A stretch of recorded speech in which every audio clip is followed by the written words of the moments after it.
الحمد لله رب العالمين والصلاة والسلام على أشرف الأنبياء والمرسلين نحمده ونستعينه ونستغفره فإن أصدق الحديث كتاب الله وخير الهدي هدي محمد صلى الله عليه وسلم وشر الأمور محدثاتها وكل محدثة بدعة وكل بدعة ضلالة وكل ضلالة في النار. وقال رب اشرح لي صدري ويسر لي أمري واحلل عقدة من لساني يفقه قولي. Alhamdulillah, bersyukur kepada Allah Subhanahu wa taala kerana dengan rahmatnya kita dapat bersama pada malam ini. Jadi sebelum pindah kepada tajuk baru juga berkaitan dengan Sayyidina Uthman ini, iaitu tazwirul kutubi ala lisan kibar as-sahabah. Jadi ulama yang mengkaji tentang sejarah ini, mereka telah buat satu tajuk yang khusus bagaimana usaha-usaha yang telah dilakukan oleh Abdullah ibn Sabah untuk memberi gambaran buruk kepada Sayyidina Uthman ibn Affan. Iaitu mereka telah menulis surat. Banyaklah surat ni ditulis Tulis surat, ada setengah surat tu di atas namakan. Dia tulis surat secara palsu kerananya surat ini dari pihak isteri-isteri Nabi sallallahu alaihi wasallam. Ada setengah surat tu daripada masyarakat-masyarakat yang berada di bawah kerajaan Islam pada waktu itu. Jadi maknanya peranan surat-surat palsu ni, surat-surat layar dan sebagainya. Kadang-kadang bukan surat, setengah-setengah tu tidak surat layar pun. Yang mana akan datang dalam kitab ni, kita akan bincang khusus mana contoh-contoh surat yang di reka oleh golongan Sabaiyah ini, iaitu pengikut-pengikut Abdullah ibn Sabah. Jadi ada setengah surat tu dia buat atas nama sahabat. Jadi seolah-olah sahabat sendiri pun mengkritik secara hebat tentang ketidakadilan, tentang khianatnya Sayyidina Uthman dalam pemerintah. Jadi surat ini sebenarnya banyak juga memberi kesan, mempengaruhi masyarakat pada waktu itu. Jadi tajuk itu, sebelum kita bincang khusus tajuk itu, saya nak sambung sedikit hak minggu lepas, iaitu berkenaan Abdullah ibn Sabah. Jadi seperti yang kita semua maklum bahawa bila kita baca kitab-kitab sirah berkenaan dengan tragedi yang menyebabkan terbunuhnya Sayyidina Uthman ibn Affan di hadapan rumah dia sendiri, kita dapati bahawa para sejarawan Islam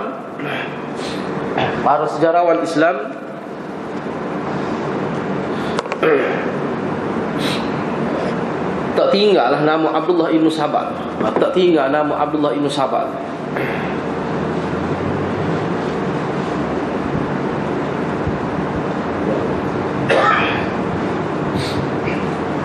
Mesti dia sebut Abdullah ibn Sabah. Jadi kita nak tahulah sikit secara ringkas berkenaan dengan Abdullah ibn Sabah. Yang pertama, sejarawan Islam menyebutkan bahawa Abdullah ibn Sabah ini dianggap sebagai pengasas Syiah. Waktu dalam kitab memang disebut gitu. Bahkan era pemerintahan Zunnurain, iaitu Sayyidina Uthman ibn Affan, sebenarnya kalau kita tengok, kita kaji, kita baca sejarah bermula daripada Sayyidina Abu Bakar, Sayyidina Uthman, Sayyidina Umar, Sayyidina Uthman, Sayyidina Ali, 4 khalifah awal ini, sebenarnya di zaman Sayyidina Uthman inilah perkembangan Islam bergerak begitu pesat sekali berbanding khalifah. Walaupun ulama sebut ni zaman kemuncak. Zaman Sayyidina Abu Bakar tak sempat banyak kerana berlaku konflik dalaman berkenaan dengan golongan murtad dan sebagainya. Zaman Sayyidina Umar, tu dia mana perkembangan Islam sedang meningkat naik. Di zaman Sayyidina Uthman ini, di situlah nampak kehebatan para sahabat radhiyallahu anhum menyusun pemerintahan. Sehingga ulama sebut zaman dia ni, kalau kira dari segi kekayaan pun zaman dia lah. Nak kira dari segi hebat penyebaran agama ke seluruh rantau Arab pun di zaman Sayyidina Uthman juga. Khususnya 6 tahun pertama itu zaman kemuncak. Jadi fenomena ini menggusarkan puak Yahudi, Majusi dan Nasrani. Justru mereka mula memikirkan cara yang lebih halus untuk menghancurkan Islam secara terancang, yang mana sebelum ini mereka telah gagal dalam beberapa percubaan untuk menyekat pergerakan Islam itu. Sehingga misalnya mereka bunuh Sayyidina Umar, tak jadi juga. Bahkan bila bunuh Sayyidina Umar, sedikit pun tidak tidak berjaya menyekat pergerakan Islam, sedikit pun tidak. Dengan terbunuhnya Sayyidina Umar itu, yang dibunuh oleh Abu Lu'lu'ah, orang Parsi.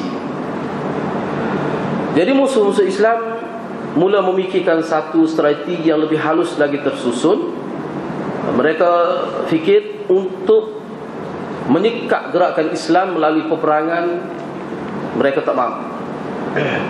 Bahkan kalau mati pemimpin pun, dia akan lahir lagi pemimpin-pemimpin. Ternyata Sayyidina Uthman ini lebih hebat dari segi kepimpinan lah.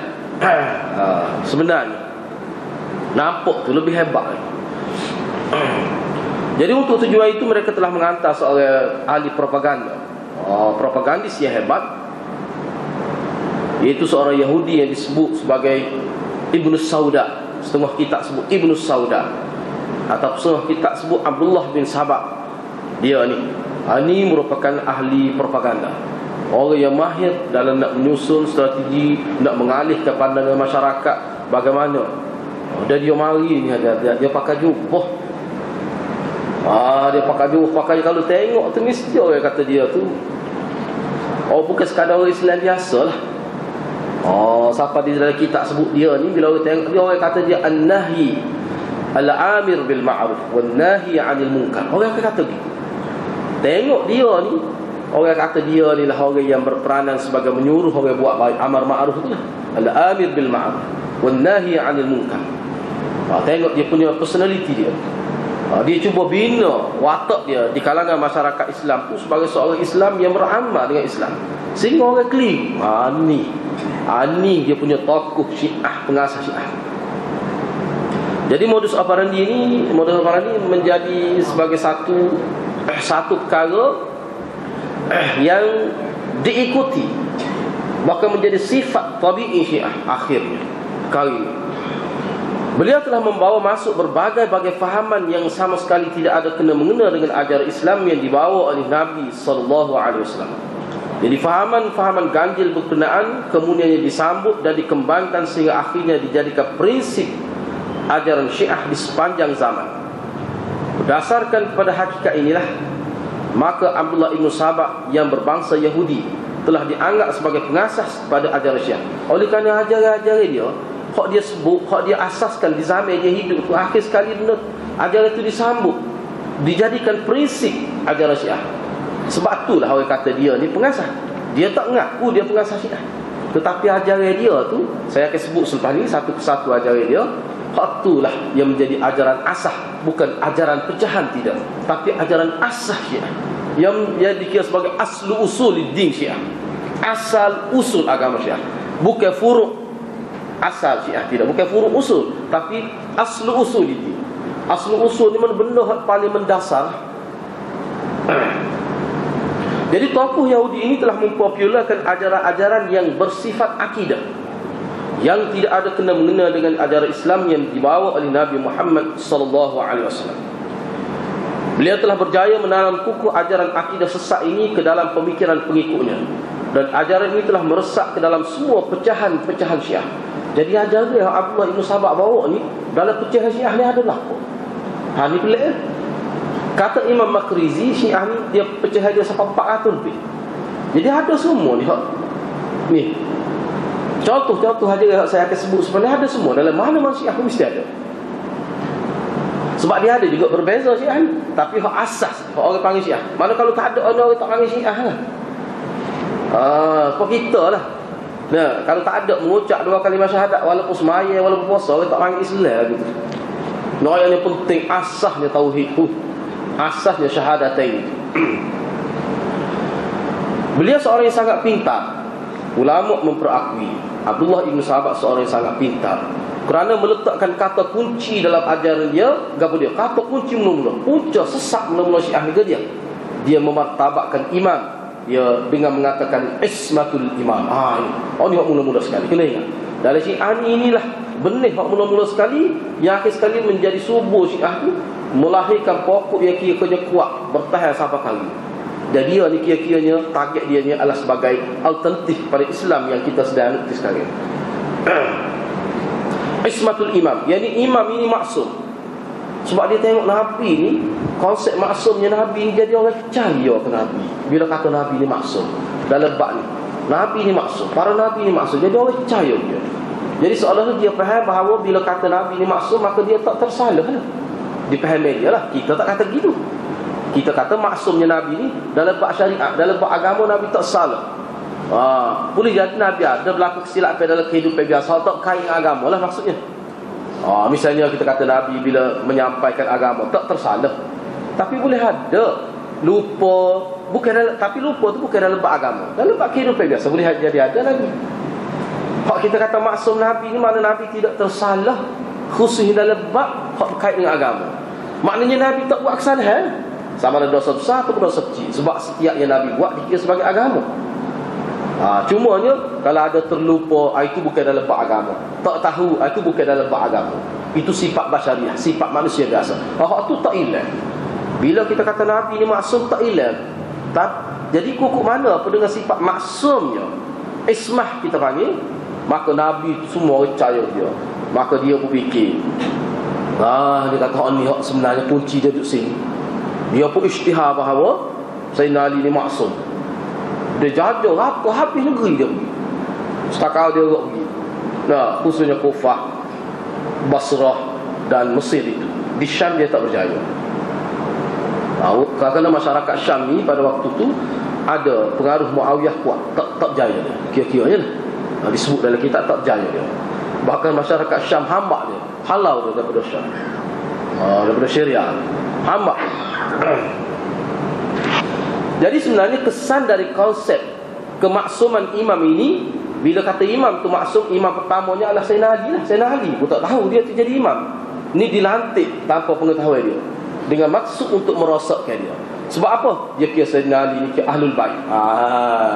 Ahlul Bait, keluarga Rasulullah, sepupu Rasulullah. Lepas tu dia ni kira-kira antara orang yang awal masuk Islam. Di kalangan keluarga Nabi, dia orang nombor 2 lah, selepas Khadijah. Di kalangan keluarga Nabi. Jadi dia ni maknanya menantu Nabi.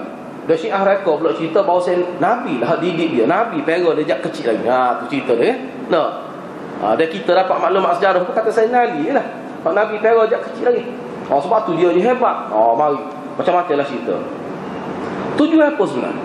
Tujuannya, bila kata imam ni maksum, maka apa yang keluar daripada imam semuanya adalah merupakan wahyu daripada Allah. Itu maknanya. Hak tu dia naknya. Daripada situ, maka dia pun rekalah hadis-hadis palsu. Sampai hari ni Syiah reka hadis-hadis palsu, dia letak pada imam dia. Masyarakat dia terima dah, penganut dia terima dah, imam ni dia maksum supaya Nabi lah, bahkan lebih pada Nabi. Bila maksum, apa yang dia sebut tu min kibalillah, dari pihak Allah. Jadi bila dia reka hadis-hadis, dia kata ini imam maksum sebut, maka pengikut dia percayalah. Tu cara dia. Padahal hak dia reka imam dia pun tak tahu. Tu cara dia.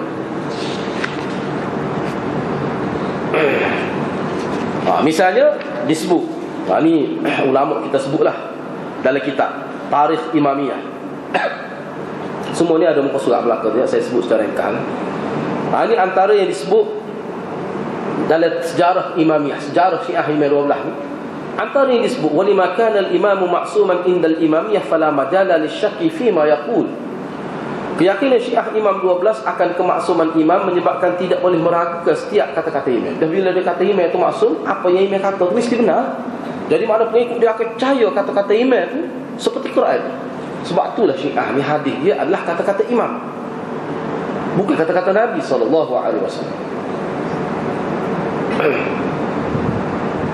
Misalnya ulama terkenal Syiah. Ulama terkenal dalam kitab dia Tanqihul Maqal. Ni kitab Syiah dalam bidang jarh wa ta'dil. Dia tengok kitab dia. Ni kitab dia Tanqihul Maqal, ni kitab dia dalam nak menentukan perawi dia sahih ke tidak. Dia ada kitab dia juga. Dia buat kitab tu. Dia masuk ini dia buat nama. Dia rekod. Rajin luar biasa, bukan main-main. Nak menipu kau belai-belai tak boleh. Dia kena sungguh sebab benar juga. Sebab dia asal atas keyakinan. Siapa dia boleh tulis kitab tentang rijal, ilmu rijal, Tanqihul Maqal. Dalam kitab tu dia sebut, ni orang panggil imam Syiah yang paling utama dalam bab ilmu jarh wa ta'dil, Al-Mamaqani nama dia. Al-Mamaqani nama dia. Dia kata mana? Dia kata inna ahadithatana kullaha qat'iyatus sudur 'anil ma'sum.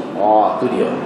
Dia kata sesungguhnya hadis-hadis kita semuanya qat'i, tak boleh ta'wil, tak boleh tolak, mesti terima sebab dia lahir daripada imam yang maksum. Ni dia ajar dalam sebagai akidah pada penganut-penganut. Jadi antara kenyataan-kenyataan Syiah yang berkaitan dengan para imam, ini adalah antara kenyataan-kenyataan dia yang menatijah bahawa kata-kata imam itu nas agama yang wajib dipatuhi. Baik. Asas-asas ajaran Syiah yang diadakan yang telah dibenihkan oleh Ibn Sabah, yang pertama, mula-mula sikit, antara mula-mula selepas daripada imam itu maksum, yang keduanya ke dia akidah wasiat. Saya sebut dah sebelum ni, akidah wasiat. Akidah wasiat ni apa dia? Akidah wasiat ni iaitu Nabi SAW telah mewasiatkan secara nas jawatan khalifah pada Sayyidina Ali. Mana Nabi ni sebelum dia wafat, dia telah menaskan, yang ni Nabi sebut dengan tegas, tak boleh takwil dah. Bahkan sebenarnya dalam keyakinan Syiah, dalam Quran apa ada. Jadi akidah wasiat ni merupakan satu akidah yang diasaskan oleh Syiah, oleh Abdullah Ibn Sabah lah. Bahawa Sayyidina Ali dilantik jadi Nabi, dilantik jadi khalifah selepas Nabi bukan berdasar pada mesyuarat sahabat. Kalau Sayyidina Bakar kerana mesyuarat sahabat, gitulah kira-kiranya. Ini kita sebut secara umum. Begitu juga Sayyidina Umar, mesyuarat di kalangan sahabat juga. Begitu juga Sayyidina Uthman, mesyuarat di kalangan sahabat. Tapi sebenarnya Sayyidina Ali ini tidak. Nabi telah berwasiat bahawa dia lah sebenarnya. Tapi kita tengok tak ada hadis-hadis tu. Dalam Quran pun tak ada, dalam hadis tak ada laguan. Itulah dia kata, itulah peranan sahabat Nabi. Dia buang hadis-hadis, dia buang ayat-ayat Quran. Tu Khomeini sendiri sebut dalam kitab. Jadi akidah wasiat ni akhir sekali menjadi anut dan Syiah sampai kali ni. Memang Syiah dalam kitab dia, antara akidah dia ialah sesiapa yang tolak Sayyidina Ali maka dia jadi kafir yang nyata, sebab dia tu sudah diwasiatkan secara qat'i. Itu akidah. Ajaran yang menyabitkan bahawa Nabi telah berwasiat secara qat'i bahawa Sayyidina Ali jadi Nabi, itu bukan dalam majal fiqh, tapi majal akidah. Bukan dalam aspek fiqh tu, tapi dalam aspek akidah. Siapa dia tolak tu menjadi kafir yang nyata. Sebab tu dah dalam hadis-hadis Syiah, kalau tak kenal Tuhan, tak puasakan makrifat pada Sayyidina Ali.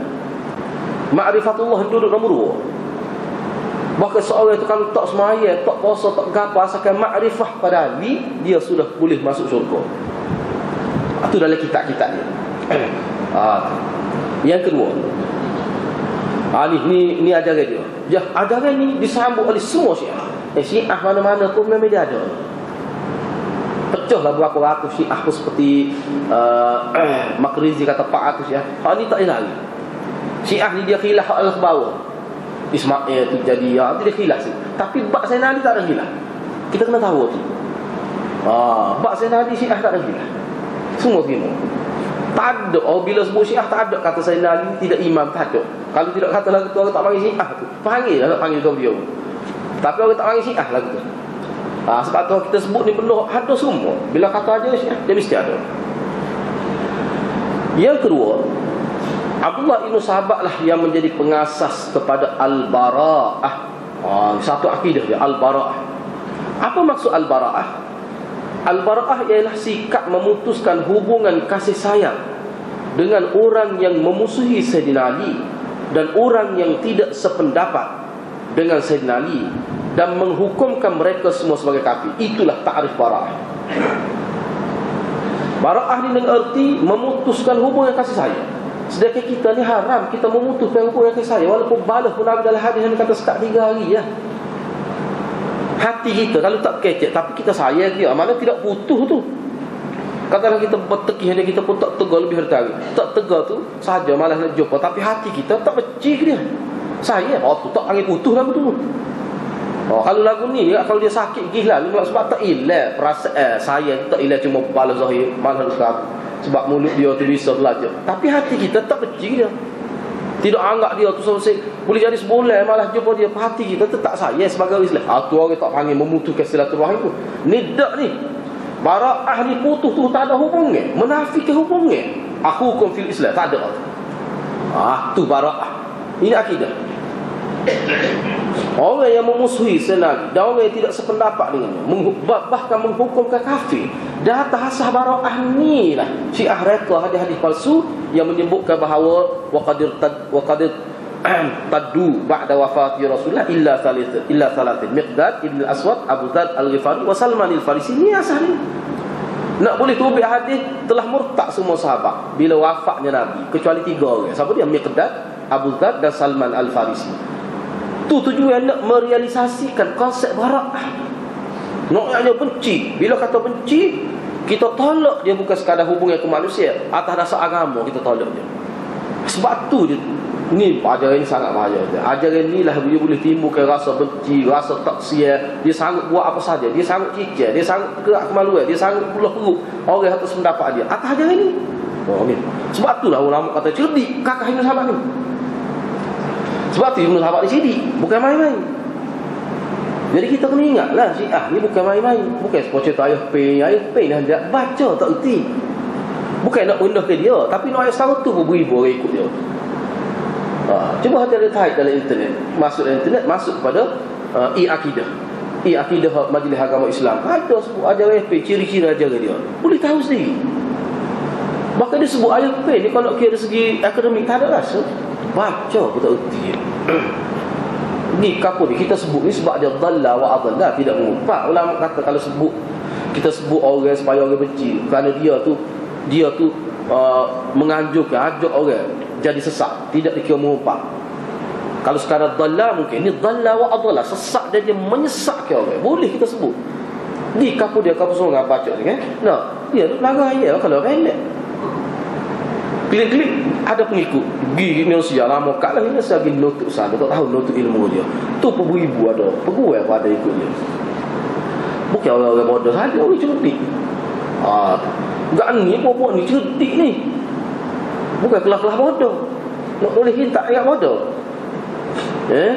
Sebab tu kena beringat. Ni sebenarnya Allah SWT nak suruh kita supaya kita beringat. Tengok salaf kamu dulu, orang yang Nabi sendiri didik pun.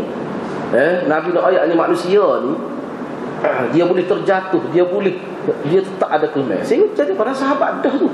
Tak kalau kita je tak. Boleh dah nak berlaku peperangan, nak berlaku permusuhan. Sama sahabat pun boleh berlaku. Tu hak jami masuk syurga dah tu. Tujuan apa tu? Nak supaya kita beringat.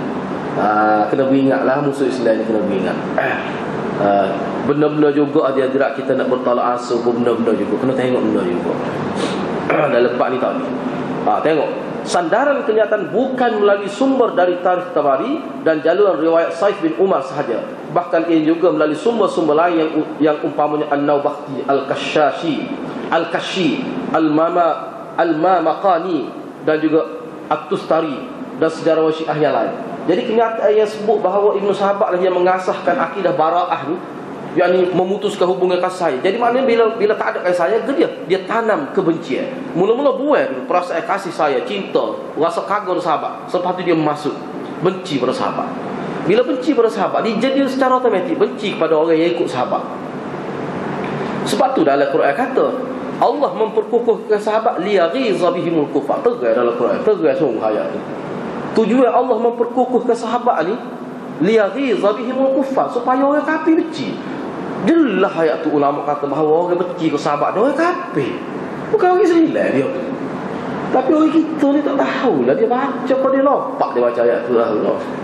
Atau dia berjahat ke dia tak faham lah, tak tahu. Pada terang sungguh. Ayat tu cukup terang. Sampai ulama kata sangat terang ayat ni. Liyaghidha bihimul kuffar. Tujuan Allah memperkukuh. Ayat tu panjanglah sebelum tu dia boleh saya semua. Baik, tak apalah. Jadi Syiahnya dalam kitab dia disebut, dia kata tak boleh nak pakai riwayat-riwayat yang menyebutkan bahawa Ibnu Sabah yang mengasah ajaran ni, sebab dia diriwayatkan oleh seorang ataupun dua orang yang perawi. Bahkan dalam banyak kitab dia sebut, dalam Tarikh Tabari ada. Lepas tu periwayat dia pun munfarid seorang, Saif bin Umar. Waktu dalam kitab-kitab dia. Sebab Syiah sekarang ni bermati-matian cuba nak menafikan kewujudan Abdullah Ibn Sabah. Dia kata Abdullah Ibn Sabah ni adalah watak khayalan yang dicipta oleh ahli sunnah kerana nak menyabitkan Syiah ni berasal daripada Yahudi. Itu kata pokok Syiah. Bukan pokok dia, ulama dia dalam kitab. Jadi ulama kita cari, bukan Saif bin Umar saja, ramai lagi. Dalam kitab dia mesti ada. Dalam kitab dia. Dalam kitab kita Syiah disebutkan bagaimana imam Syiah ni melaknat Abdullah bin Sabah. Melaknat Abdullah bin Sabah. Imam dia dalam kitab dia. Pakailah imam dia sendiri yang maksum terima wahyu tu, tiba-tiba dia melaknat manusia yang tidak pernah wujud. Tak nak siapa. Supaya ada orang cerita kita. Dia kata misalnya, dia kata kapal terbang hak jatuh, kata memang hak jatuh tu sebab dia berlagon dengan naga. Misalnya, siapa percaya? Tak percaya? Berlagon dengan naga, tak kita kenal naga. Semua orang kenal naga. Kenal mana naga dalam TV. Lepas tu duduk di Zoom, mana nak tengok bakar dia? Naga ada. Ni antara contoh benda yang semua orang tahu, tapi benda tu tak ada. Ada dalam TV, dalam cerita. Kalau sebut naga, pakai budak, daripada budak sampai orang tua, boleh lukis naga. Tahu lakon. Padahal tak ada kabut, bakar tahu yang mana. Pakai gas ke dia tubik? Naga kan dia tubik gas tu, tubik api tu. Gas tu mana dia pakai? Guna gas tu. No. Hak ni, dia tidak suara harga ni. Allah Ibn Sabah ni, sebab dia tak ada dalam TV, dia ada dalam kitab. Disebut oleh Imam Maksum, disebut oleh ahli sunnah, disebut oleh pokok Syiah. Jadi bara'ah ni sebenarnya Allah merupakan malapetaka paling besar. Bara'ah, kalau kita baca, kita kaji Syiah, bara'ah ni sebenarnya inilah bermula perasaan benci. Dia buat bara'ah ni, kalau saya nak sebut mana suatu ajaran yang sifat dia buat perasaan cinta, saya kasih pada sahabat, dia masa itulah dia isi dengan cerita-cerita rekaan untuk menimbulkan benci yang meluak-luak. Benci tak benci masyarakat Syiah ni, nama Umar kalau di serial di Iraq, nama orang tak berani nak sebut nama Sayyidina Umar. Kalau nama Umar dia kelak-kelak saja. Benci tahu tu lah yang benci. Kita musuh kita setahun mana bro? Tak ada kita benci lagi tu. Tak ada. Musuh tak kita kata loh. Tak ada lah benci sampai setahun umur. Sebab apa? Sebab Islam kita lahir benci melampau, tak boleh. Tapi dia ni tak. Yang ketiga, akidah ketuhanan Ali. Saya sebut dah sebelum. Dia mengajarkan bahawa Ali itu merupakan jelmaan Tuhan, juz'un min ilah, sebahagian daripada Tuhan. Tuhan telah merusak masuk. Sebab tu dia kata dia tak percaya Sayyidina Ali mati. Bahkan dalam hadis-hadis Ibnu Sabah, kenyataan Ibnu Sabah, dia kata sekiranya kamu bawa kepada aku 40 bekas yang mengandungi otak-otak Sayyidina Ali, aku tak percaya Sayyidina Ali mati. Sampai begitu sekali. Yang keempat, Abdullah Ibn Sabah ni orang yang mula-mula mendakwa menjadi nabi dari kalangan firqah Syiah Ghulat. Ini saya tip dalam kitab Rijal Kashi, Qamus Rijal, Tanqihul Maqam. Ni ada siap dengan rujukan. Jadi kitab ni boleh lah kalau nak. Ni kitab dia lah ni. Orang yang mula-mula mendakwa jadi nabi dari kalangan firqah Syiah Ghulat. Dia pernah dakwa jadi nabi, ada dalam kenyataan. Allah Ibn Sabah. Sebab tu kita kata, apa dia tidak sebut lalu bahawa Sayyidina Ali nabi? Tak boleh, sebab nabi tu jawatan cadang dia. Tu kalau dia kata Sayyidina Ali nabi, lepas tu dia jadi ke dia? Sebab tu dia letak. Tapi kan Tuhan lah dia kata tak. Tapi dia tak kata Sayyidina Ali jadi nabi. Kita pun tak faham lah, sebab saya pun tengok dalam kitab. Kok mana dia ngaku jadi nabi? Dari latih Sayyidina Ali tu jemaah Tuhan tu. Tapi ramai percaya dia. Ramai percaya. Boleh hari kita kata dia percaya tu, tak mudah ya, dia mudah. Dalam agama ni tengok Hindu tu lah, semua lembu. Tak ada apa-apa. Lepas tu berapa orang semua lembu? Satu negara. Lebih ramai daripada rakyat Malaysia, semua lembu. Di India, vaksin pak kita ni. Lepas tu India ni bodoh ke? Cuba dia tu. Dari segi mereka, banyak kal lah kita kata dah. Tu boleh terima lembu tu lah dia. Ayat kelima. Abdullah bin Sahabat mengasaskan akidah raja'ah, iaitu kebangkitan Nabi sallallahu alaihi wasallam. Akidah raja'ah ni ada juga. Akidah raja'ah ni bermaksud mana Nabi ni bangkit sebelum kiamat. Ada juga disebut raja'ah ni mana kebangkitan sebahagian dari segi tarikhnya. Ada tarikh menyebutkan bahawa raja'ah ni adalah kebangkitan Nabi sallallahu alaihi wasallam sebelum kiamat. Untuk tujuan-tujuan tertentu. Untuk tujuan melihat isteri dia sendiri Aisyah direjam. Untuk tujuan merejam sahabat-sahabat Nabi, merotan, menyebab sahabat Nabi yang telah merampah Khalifah Ali ni. Merampah Khalifah daripada Sayyidina Ali. Itu tujuannya. Jadi mengikut catatan ulama, akidah raja'ah ini iaitu kebangkitan kecil sebelum kiamat. Ni ulama kita dapat kesan kenyataan ni dia ucapkan semasa dia menyebarkan ajaran Syiah ini di Mesir. Di Mesir ni mengikut catatan ulama. Di Mesir. Tapi orang percaya. Orang percaya. Batu banyaklah. Banyaklah dia mari riwayat nak menyokong bahawa akidah raja'ah ni memang berlaku. Sebab itulah ulama kita sebut sebenarnya raja'ah ni adalah merupakan akidah hari bangkit. Akidah hari bangkit je. Dia bermula situ. Kita umat Islam ni akidah mahsyar, akidah kiamat, akidah kita kata hari akhirat ni bermula selepas bangkit daripada alam barzakh. Itu mengikut akidah kita. Ini alam musyahadah. Daripada alam musyahadah nak pindah ke alam akhirat, dia mesti berada di satu tempat yang dia panggil alam barzakh. Semua orang kena duduk situ dulu. Bila bangkit, dia bangkit serentak. Masuk di alam barzakh tidak serentak. Bermula daripada zaman Nabi Adam sampai manusia terakhir. Bila semuanya masuk ke dalam alam barzakh, maka disitulah akan berlaku pula alam akhirat selepas manusia bangkit. Seperti mana disebut dalam Al-Qari'ah Mal-Qari'ah dah. Tapi dia ada dah bangkit sebelum. Makna bagi di hari akhirat ni maknanya sebelum tu lagi sudah ada. Tu dalam konsep ajaran dia. Yang keenam, antara akidah yang diasaskan oleh Ibn Sahabat adalah akidah bahawa Sayyidina Ali ni adalah sebagai pencipta makhluk dan pemberi rezeki pada makhluk. Dan Syiah inilah yang disebut sebagai dabbatul ardh di dalam Quran. Apalah tu maknanya dia ni khaliqul makhluqat. Ar-Razzaq dia ni. Itu dalam banyaklah riwayat dia main hadiah juga. Sebab tu pokok dia doa dia sebut saya nama Sayyidina Ali, ya Ali, ya Ali, ya Husain. Sebab kira-kiranya hak ni lah yang memberi sesuatu kepada dia. Kita tak ya Allah. Kita nak rezeki tak boleh sebut ya Rasulullah. Tak boleh. Rasulullah pun tak boleh nak beri rezeki pun tak boleh, nak memberi hidayah tak boleh. Mana janganlah kita nak minta sesuatu dengan sebut ya Rasulullah. Tak boleh dah betul. Itu untuk Allah sahaja. Sahabat tak ada buat gitu, kena beringat. Ataupun setengah-setengah hak sesak tu dia pergi ke kubur wali, nak ya Habib ni bisa di Singapura, ya Habib ni minta lah. Tu tak boleh juga, bahaya tu, boleh merosakkan akidah lah. Yang ketujuh, kalangan Sabaiyah. Sabaiyah ni istilah yang disebut, nama yang disebut yang merujuk kepada pengikut Abdullah bin Sahabat. Dia panggil Sabaiyah. Kalangan Sabaiyah berkata, mereka tidak akan mati, bahkan mereka akan menjadi burung yang berterbangan selepas mati, dan lebih dikenali sebagai at-tayyarah.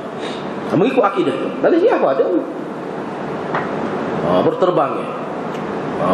Yang ke-8, satu kelompok dari kalangan Sabaiyah berakidah. Jadi hak sahabat kita sebut semua ada berlaku dari Syiah lagi.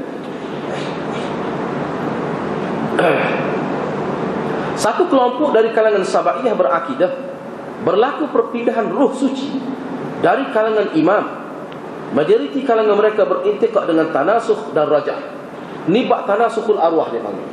Reincarnation lah kalau dalam Hindu ni. Dalam Hindu reincarnation. Maknanya berlaku perpindahan ruh.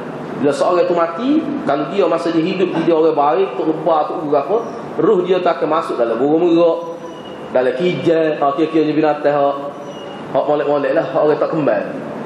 Hak orang sayang, orang suka. Tapi kalau ruh tu tak molek, jahat, dia akan masuk dalam katak, dalam bewok, binatang-binatang udu, hak kecil, hak kotor. Ni supaya Hindu. Ni ada dari, bukan semua, sekelompok dari kalangan Sabaiyah berlaku perpindahan ruh suci dari kalangan imam mereka. Ini semua ni adalah merupakan ajaran Ibnu Sabah. Yang ke-9, kalangan Sabaiyah juga, dia kata kalangan kita sahaja yang mendapat petunjuk wahyu dan ilmu yang khusus yang tidak diketahui oleh orang lain. Hak ni juga, hak ni jelas. Kalau Syiah hak ni memang. Jadi wahyu ni, agama daripada Allah ni eksklusif untuk dia saja. Ni memang Syiah dari. Sebab tu dia tak terima ni Quran. Ada tanya kita tak, Quran ni, Quran ada telah dipindah oleh orang. Hak kekal asal seperti yang diturun Nabi duduk dengan Fatimah. Dia panggil Mushaf Fatimah ataupun Al-Jifr. Nak banyak lah nama, 7 ke 9 nama, dia buh nama pada Quran asal. 16,000 ayat. Banyak dia kata sahabat buat. Sebab tu, sebab dalam riwayat dia ni, disebut dari riwayat dia. Dia kata bila sahabat-sahabat gini tak Quran asal daripada Sayyidatina Fatimah. Maka Sayyidina Nabi petunjuklah dah paksa nak tengok tunjuk. Buka muka surat pertama lagi tengok dah keburukan Sayyidina Bakar. Kejut sahabat. Muka surat pertama tu tidak kata alif lam mim dah. Sebut tentang keburukan sahabat. Sayyidina Bakar mula-mula tutup lagi dia kata, tutup kejut. Muka surat pertama ada tu. Ada riwayat Syiah tu. Dalam kitab dia. Waktu yang bakar Sayyidina Bakar tu. Waktu yang marah sangat tu. Siapa dalam riwayat kata Sayyidina Umar tu tendai perut Fatimah sampai gugur Fatimah. Berlaku keguguran.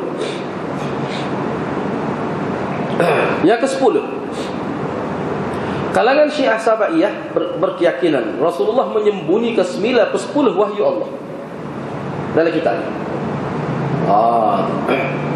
Sebab itulah Allah Subhanahu Wa Taala kira-kiranya dengan akidah ni, maka Allah Subhanahu Wa Taala mengalihkan kepercayaan dia kepada imam itu. Kerana Rasulullah ni kitman, bukan kitmanur risalah, bukan tablighur risalah. Sifat Nabi tabligh, menyampaikan agama. Dia kata kitmanur risalah. 9/10, mana 1/10 saja hak sahabat kita melalui ni sahabat-sahabat ni. Yang ke-11, kalangan Syiah Sabaiyah berkeyakinan Ali berada di atas awan. Ali itu atas awan. Kita tidak kata lah ayat P itu mana dia terpengaruh, kita tak kata. Tapi maknanya Sabaiyah, pengikut asal Ibnu Sabah, dia berkeyakinan atas nama akidah Ali berada di atas awan. Sebab itulah dalam kitab-kitab Syiah Allah ni ada sebut Sayyidina Ali ni kalau kilat lah curah tu itu Sayyidina Ali buka mulut dia bila nampak gigi dia tu ambil kilat dalam kitab dia. Patut bunyi kuat tu suara Sayyidina Ali tu. Memang dalam kitab dia ada sebut. Kita kata lucu tu dah. Lucu pada pandangan dia. Gitulah dia. Ni antara lah sebelah. Jadi ajaran ini sebenarnya ada berlaku oleh Syiah, disambut oleh Syiah. Sebab itulah ulama sebut bahawa asas Syiah itu adalah dari Ibnu Sabah. Sebab itulah dia dikatakan pengasas, sebab asas ajaran itu daripada dia. Daripada dia. Tidak pula disebut bahawa ajaran ini diasaskan oleh Sayyidina Ali. Tak ada. Tak ada pula disebut bahawa ajaran ini diasaskan Sayyidina Hussein, Sayyidina Hasan. Tak ada. Ali Zainal Abidin. Tak ada. Cuma demo ni menghuraikan secara terperinci mengikut dakwah dia dengan mereka hadis-hadis palsu. Itulah hadis-hadiran. Jadi itu sebagai contoh untuk supaya kita dapat sedikit maklumat. Mana kalau sekiranya boleh baca Arab sendiri, boleh. Sebab ada dalam kitab-kitab Arab yang ulama bahas dengan panjang lebar, 200 muka surat, 280 muka surat ada. Banyak bicara Ibn Sabah saja. 85 muka surat ada, 100 ada lah. Ulama bahas dari semua sudut, mengikut kajian riwayat-riwayat sama ada daripada ahli sunnah dan juga daripada riwayat-riwayat berdasar kepada kitab-kitab Syiah sendiri. Baiklah, kita nak masuk pada kitab kita sikit.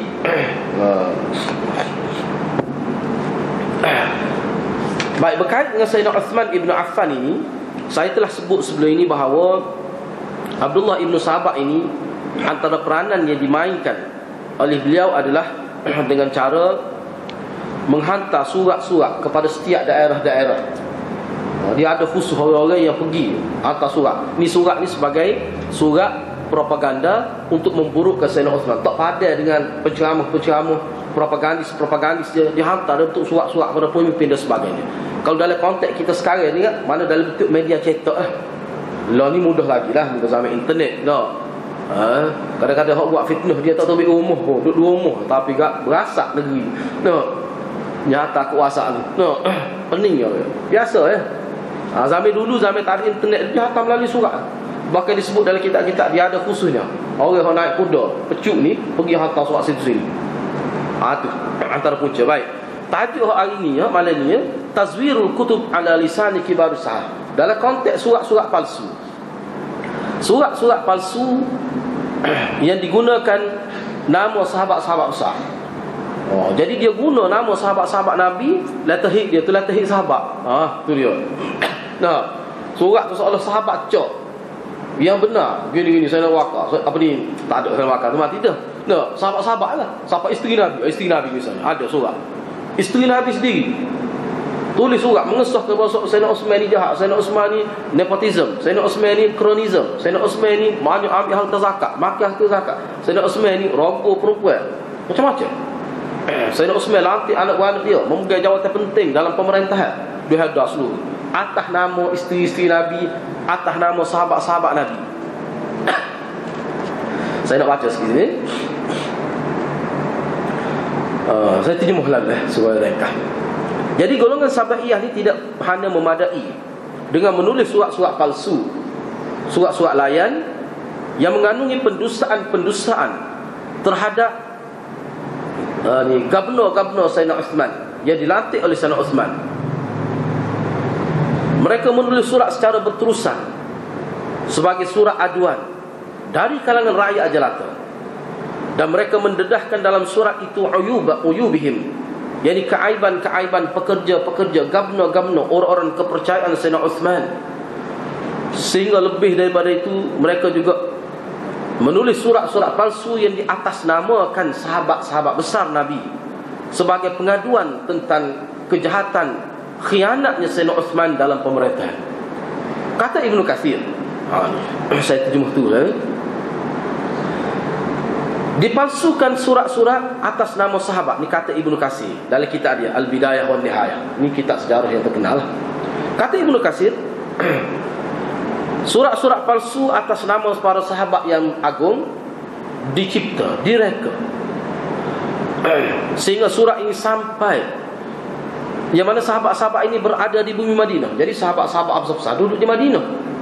Jadi surat tu sampai ke Mesir, ke Basrah, ke Kufah. Siapa kata surat ni tidak diedar di Madinah? Surat ni dia tidak edar, dia edar di kawasan jauh. Tempat yang dia kira dia target dah demo ni lah, akan datang akan memberontak terhadap kajian. Surat terhadap. Tapi atas nama siapa? Atas nama sahabat-sahabat besar. Misalnya atas nama Talhah. Ini sahabat besar ni. Talhah ni antara salah seorang yang bertanggungjawab melantik khalifah.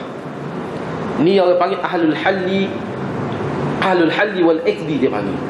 Talhah ni Ahlul Halli wal Aqdi, orang yang bertanggungjawab.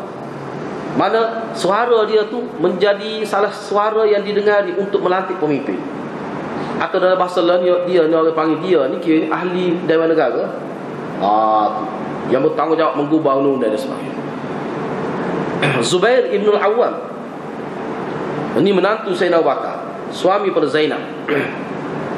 Kononnya Talhah dan Zubair tulis surat kepada masyarakat Islam yang berada jauh di Mesir, di Kufah, di Basrah, yad'una an-nas ila qital Uthman nasran lid-din wa innahu akbar jihad al-yawm wa hadha kidhbun 'ala as-sahabah wa innama kutibat kutubun muzawwarah 'alaihim ankaruha. Jadi karenanya Talhah dan Zubair mengajak masyarakat Islam supaya bangkit memberontak memerangi Sayyidina Uthman atas nama menolong agama Allah. Dan itulah sebesar-besar jihad pada hari ini. Dalam surat itu, ini adalah pendustaan yang sangat nyata atas nama sahabat. Dan surat ini ditulis secara dusta, disebar di seluruh pelosok negeri yang jauh daripada bumi Madinah. Kata sejarawan Islam yang terkenal Muhibbuddin Al-Khatib, dia sebut dalam kitab dia At-Ta'liqat, dia kata kan, dipalsukan surat-surat untuk menimbulkan kebencian yang meluap-luap kepada Amirul Mukminin Uthman. Surat ini adalah merupakan senjata golongan pengkhianat yang mereka manfaatkannya secara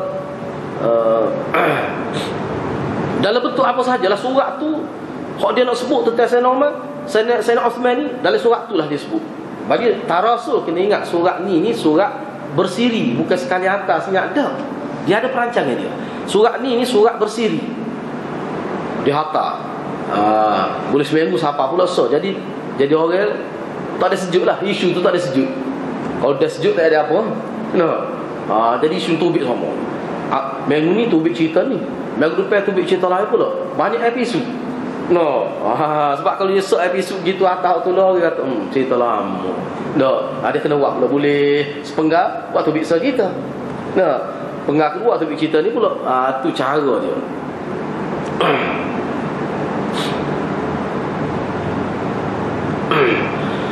Misalnya antara yang disebut, yang digunakan nama, dia guna nama Muhammad bin Abi Hudzaifah. Ni anak akak Sayyidina Uthman. Dia kata anak akak dia sendiri. Dia guna keluarga. Anak akak dia sendiri. Dia didik daripada kecil. Yu'allibun nas ala amirul mu'minin wa yuzawwirul kutuba ala lisani azwajina.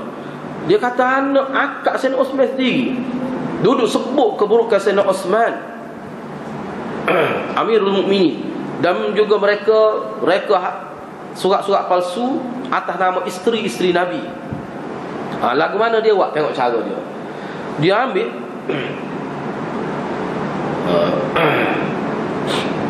dia cari orang jatel,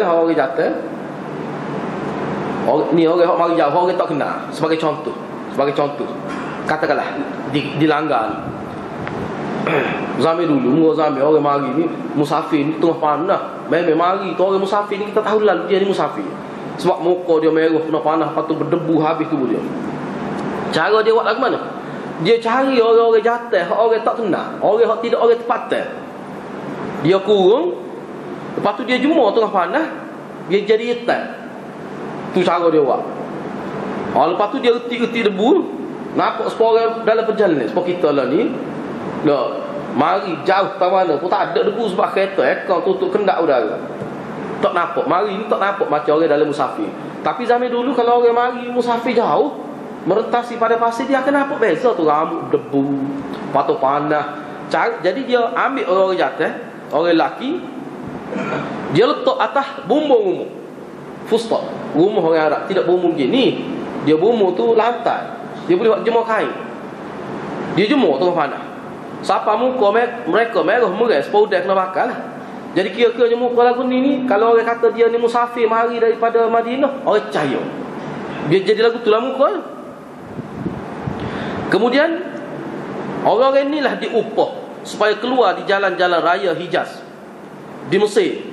Kemudian mereka ini kononnya bertanggungjawab sebagai penghantar surat daripada Madinah yang menceritakan kepada mereka supaya mereka terima lah.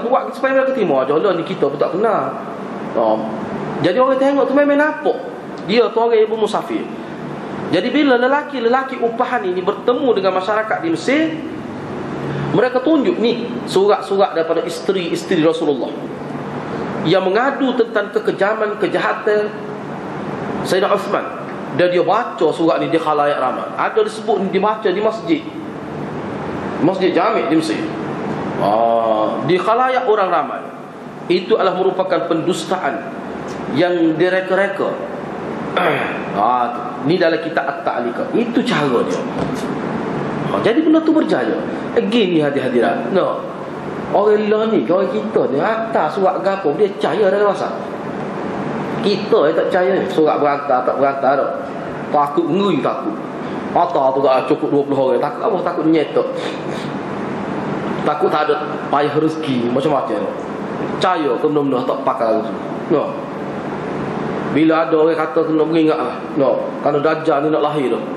Sebab misalnya ada seorang tu sebut, dia kata saya dapat maklumat daripada 8 orang ulama besar yang ada hubungan rohani dengan Rasulullah di Yaman. Dia kata dia bunyi suara Dajjal di lembah, di gaung dalam laut ni. Mana Dajjal terlepas kata dia akan lahir. Kena beringatlah. Jadi pakai edah lah, setiap orang kena 20 dia send pada, atau dia forward pada siapa-siapa. Orang kita boleh percaya harta tu kan. Tak lebih kaya mana syarikat telekomunikasi dah. Kaya dia dah seorang tu 20. Sehari tu berapa juta dia dapat. Tu cara nego. Mana syarikat telekomunikasi ni dah. Telekomunikasi ni untuk kita.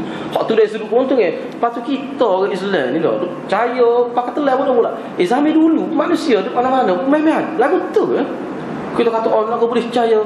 Zaman ni lebih, kalau nak kira lah, lebih sesuai untuk dia percaya. Dia tak kenal. Bukan zaman internet. Nak akses maklumat payah. Dia pun duduk Mesir, nak mari ke Mekah, nak mari ke Madinah. Ingat mudah ke? Berapa ada tengah-tengah jalan. Gak bila surat tu siapa? Orang kapur, pendidikan setara mana? Jadi benda-benda begitu tidak pelik lah. Ini yang panggil zaman fitnah. Zaman fitnah. Jadi itulah beberapa perkara yang saya boleh sebut untuk malam ni, insya-Allah. Untuk malam seterusnya, minggu seterusnya lah, kita akan bincang pula tajuk yang lain. Ni nak sampai ke kemuncak lah. Maji'ul ahzab ila Uthman min al-amsar wa iqna'u Uthman wa kibarus sahabah iyahum wa insirafuhum nahwa buldanihim. Kedatangan tentera-tentera Ahzab untuk membunuh Sayyidina Uthman daripada bandar-bandar, daripada negeri-negeri yang jauh lah. Dan bagaimana sikap Sayyidina Uthman yang begitu tenang, dan sebilangan sahabat yang cuba mempertahankan nyawa Sayyidina Uthman, dan sahabat cuba menghalau mereka supaya pergi jauh daripada negeri mereka. Ini maknanya tajuk ni kita nak masuk khusus bagaimana peristiwa terbunuhnya Sayyidina Uthman Ibn Affan. Ni pokok ni turun mari. Turun mari tu labbaik Allahumma labbaik. Orang duk ingat kalau dia kerja haji, ni pokok ni. Ngapa masa mana? Labbaik Allahumma labbaik, labbaik la syarika lak labbaik. Ini pakai dah. Orang tengok tu, orang kata dia ni hujjah. Jemaah haji. Pada haji nak bunuh Sayyidina Uthman. InsyaAllah kita boleh bincanglah minggu seterusnya. Tajuk dengan setakat itulah. Wabillahi taufiq wal hidayah. Wassalamualaikum warahmatullahi wabarakatuh.